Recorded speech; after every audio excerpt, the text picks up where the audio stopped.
señor Henry Kronfleck Osaya, presidente de la Asamblea Nacional, señor Mauricio Torres Maldonado, presidente de la Función de Transparencia y Control Social y Contralor General del Estado, señor Enrique Pita García, presidente del Consejo Nacional Electoral Subrogante, señoras y señores asambleístas, autoridades civiles, militares, policiales y eclesiásticas, cuerpo diplomático, rectores y delegados de universidades e institutos educativos, medios de comunicación, damas y caballeros. Saludos para ustedes. Antes de iniciar, les hago un pedido especial, que por favor se fijen en aquel rostro de mujer que se encuentra en este lado del mural, altamente simbólico para graficar lo que nos costó la libertad.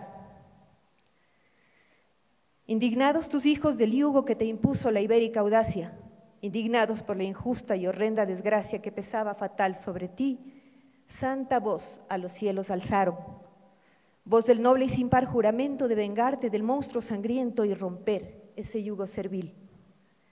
Nada más decidor que el canto patrio para declarar a los cuatro vientos sobre la epopeya que significó nuestra emancipación. Sin embargo, llevamos decenas de años sin cantar esta estrofa, sin verbalizar esta verdad, pretendiendo con ese silencio acallar las voces de aquella historia omitida en el discurso formal, que sesga, edita y oculta. Esa que aunque no se cuenta está ahí con toda su fuerza, con todas sus voces, con todas sus presencias. Para comprender el significado real del 10 de agosto de 1809 es indispensable retroceder hacia sus raíces y adelantarse hacia sus consecuencias. Consecuencias en un tiempo oscurecido por la sujeción, el abuso, la arbitrariedad, la violencia, la perversión del poder, por la falta del aire vital en el que se traduce la libertad. Por supuesto, situación que hoy desconocemos totalmente, mayor razón para graficarle de la forma más real posible.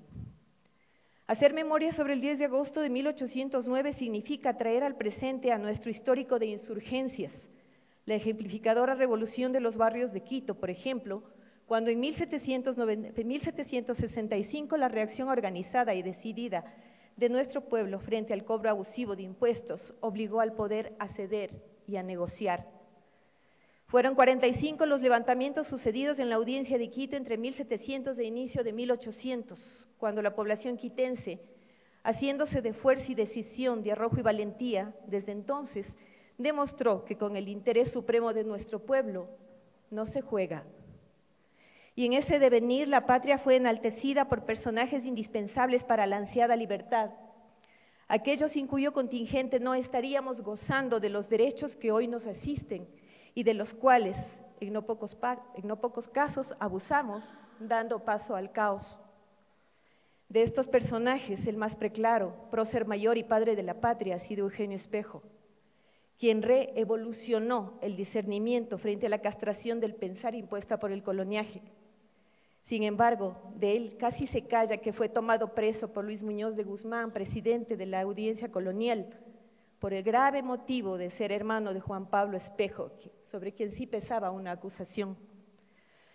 Vamos a ese periodo entonces, esforcémonos por imaginarnos en una mazmorra húmeda, maloliente, oscura, insana.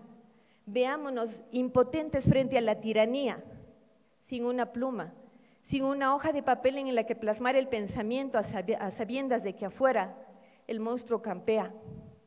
Sintamos los escalofríos, la fiebre, los retortijones, el vómito, la cefalea, los horrorosos espasmos abdominales propios de la disentería.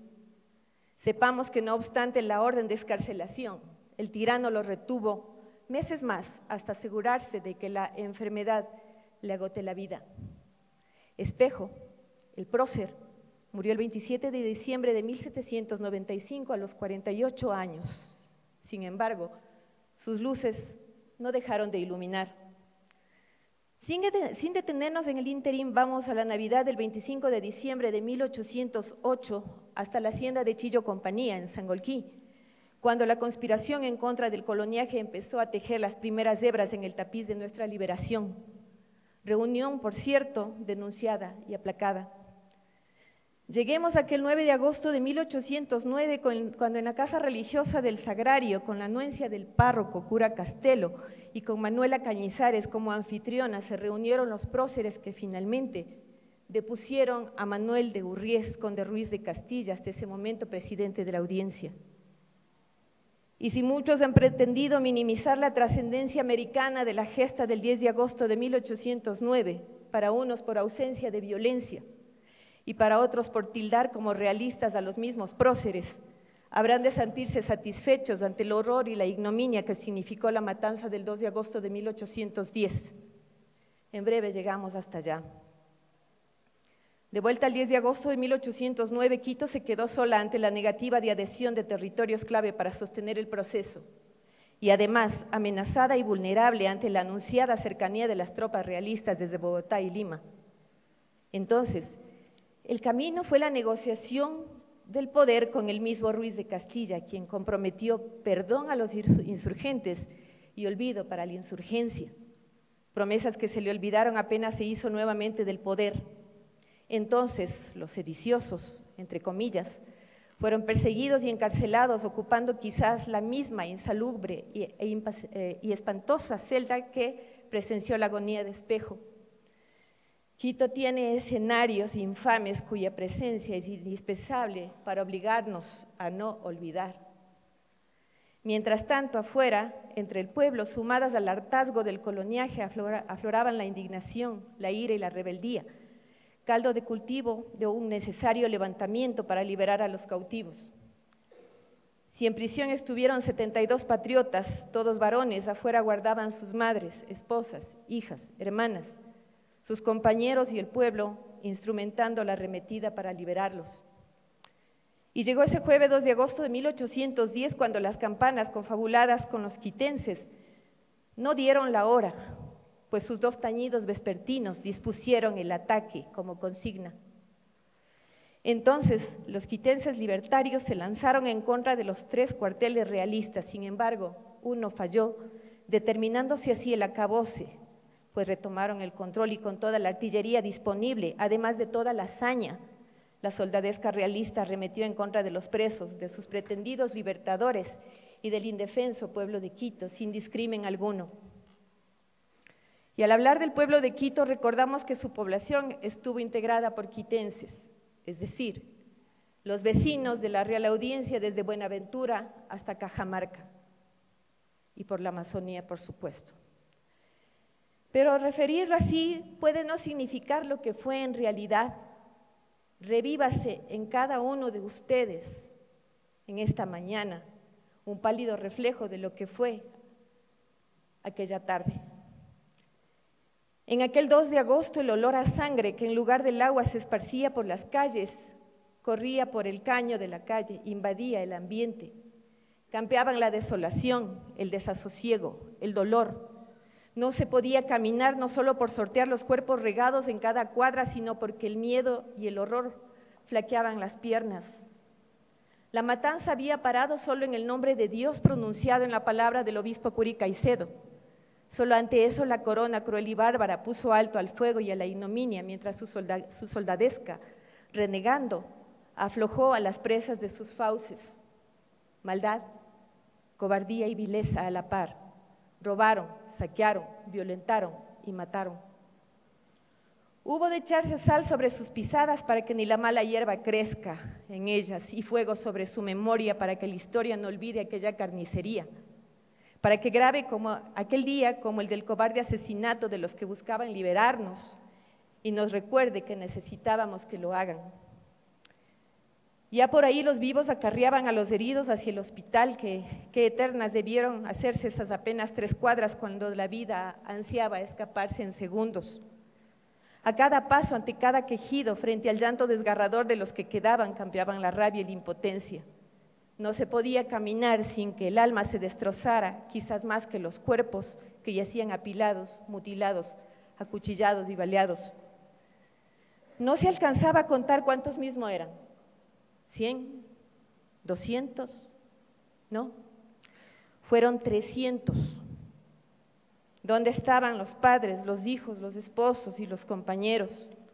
¿Dónde estaban ellos? ¿Dónde sus cuerpos buscados con desesperación por posibles viudas y seguros huérfanos? ¿En cuál de las pilas de cadáveres amontonados en las esquinas de la Plaza Mayor, en el atrio, junto a la fuente? Ahí, desde los balcones del Palacio de la Audiencia, los bárbaros se solazaron con la desolación del pueblo. Reían en forma grotesca mientras se repartían el botín, midiéndolo en la copa de un sombrero. Al día siguiente, quizás al otro, mientras más rápido mejor, se fueron condecorados y recomendados. Los pacificadores de Quito les llamaron, pero no salieron con la cabeza en alto, no, y no por la vergüenza, sino por esa taimada cobardía. Quito olía a la sangre del sacrificio de Salinas, Morales, Quiroga, Arenas, Río Frío, Ascasubi, Aguilera, Peña, Vinuesa, Larrea y Guerrero, Cajías, Villalobos, Olea, Melo, Tobar y decenas de quitenses, más hasta contar, ya lo dijimos, más o menos 300, cuando en ese entonces en Quito fuimos 30,000. El 1% de la población fue eliminado. Pero ahí no terminó, luego vino 1812, cuando hasta las campanas se dieron sus bronces para la forja de armas que fortalezcan al pueblo frente al poder impío. Y una década después, la gloriosa batalla de Pichincha, el 24 de mayo de 1822, y la caída final del último bastión realista en Ibarra. Sin embargo, la libertad de ser, pensar, actuar de la que hoy gozamos no sería posible sin aquellas heroínas y patriotas, esas madres, esposas, hijas, hermanas, a quienes, además de haber perdido a los suyos y de ser despojadas de sus bienes, se pusieron al frente de una sociedad que ansiaba la libertad, de aquellas a las que la historia, sin justipreciar, en más o en menos, ha invisibilizado, y a las que ahora, en este espacio y en representación de todas, nombramos en voz alta para que revivan en la memoria. Manuel Espejo, perseguida y acusada por tenencia de libros prohibidos, los de la Ilustración, y por el pecado de haber sido espejo. Josefa Tinajero, condenada a la excomunión y al confinamiento. María Nantes de la Vega, apresada por los realistas junto a sus 2 hijas, despojada de sus bienes y muerta en la pobreza. Rosa Vélez de Álava, muerta como consecuencia de la persecución realista. María Ontanedi Larraín, perseguida y apresada por encabezar el motín de mujeres en San Blas y San Roque y por aportar a la fabricación de armas. Antonia León, la bandola, presa y desterrada de Quito y confiscados sus bienes por manifestar ofensiva contra Toribio Montes. Micaela Espinosa, india, muerta por la horca y exhibida su cabeza por dar un garrotazo a un soldado del rey. Clara Cachumed, india, confinada en un obraje por capitanear a los tumultuarios. Josefa Enrango, india, condenada a 1 año de destierro en obraje de Peguche sin causa registrada. Catalina Tambaco, india, condenada a 1 año de destierro sin causa registrada. Clarita, sin apellido. O quizás Clarita Rodríguez de Quiroga. La negra esclava embarazada a quien la soldadesca amarró de manos a una viga del techo para hacerle un tajo en el vientre. Rosa Zárate, la única mujer acusada por participar en la muerte del conde Ruiz de Castilla, a la que le mataron el hijo y junto a su esposa fue fusilada en Tumaco y cortada su cabeza para constancia del crimen. Develada parte de la verdad sobre los horrores inimaginables que acompañaron a nuestro proceso de libertad, tal parecería que el espíritu de Rosa Zárate, símbolo heroico de la resistencia y de todos desde este mural, vigilan expectantes los modos en los que continuamos escribiendo nuestra historia. A nosotros corresponde honrar aquellas memorias y sobre todo valorar el sacrificio de todos aquellos hombres y mujeres quienes pagaron con su vida nuestra aquilatada libertad. Urge para la sociedad ecuatoriana, especialmente por el bien de nuestra niñez y juventudes, y como adultos conscientes, que volvamos la mirada a los hechos no tamizados de nuestra historia, que nos reconozcamos y nos sensibilicemos con ellos para seguir resistiendo y enfrentando los embates de antipatria que alientan el caos, amenazando a nuestra estabilidad, seguridad y a nuestra paz. Esto para asegurarnos de que la injusticia de bárbara suerte no nos depare nuevas cadenas y otro tipo de tiranías que atenten en contra de la patria y sus hijos al fin. Entrecomillado, por supuesto. Advertencia por demás conocida que también nos hemos negado a recordar. Altísimo honor para mí, señor presidente, señores y señores presentes, rendir tributo a los próceres del 10 de agosto de 1809 y honrar la memoria de los mártires del 10 de agosto de 1810. Mi palabra. Buenos días.